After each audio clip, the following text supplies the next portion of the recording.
Við erum hér í dæmi 9 í æfingu 4.3 og það sem við erum að finna gildi af x með því að margfalda í kross.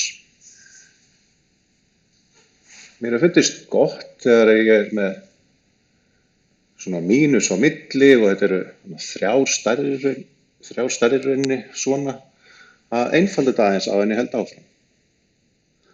Þannig að ég geri það með því að færa þessa hérna stærð hingað yfir jafntumerki. Það myndi þá gerast á eftirfarandi hátt. Þessi hérna situr hér áfram óbreytt. Svona. Og svo kemur jafntumerki. Og þessi stærð sem þetta er að segja færist yfir, þá breytist formerkið úr því að vera mínus og yfir í plús. Sem þetta einfallega svona.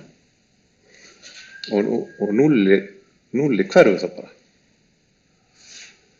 En þá skulum við huga því að fara að margfalda í kross.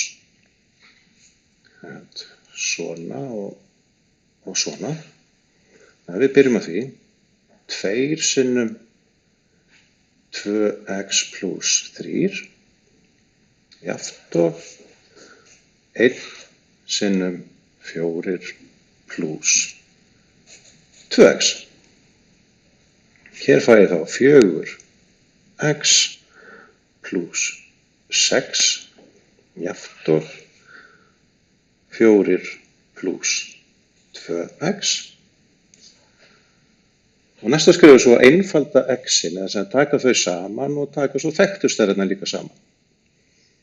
Það halda áfram hér.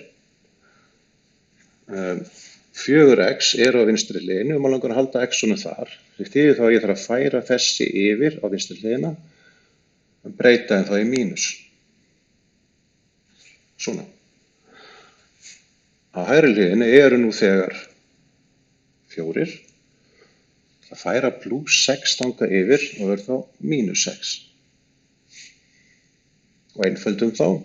Hér standa eftir 2x jafnt og 4 mínus 6 sem eru mínus 2. Einföldum þá enn frekar, skiljum x eftir hérna megin, færum þetta úr því að vera margföldun og hérna yfir í deilingu. Svona. Þetta gefur okkur þá að x-ið er jafnt og mínus 1. Loka svar.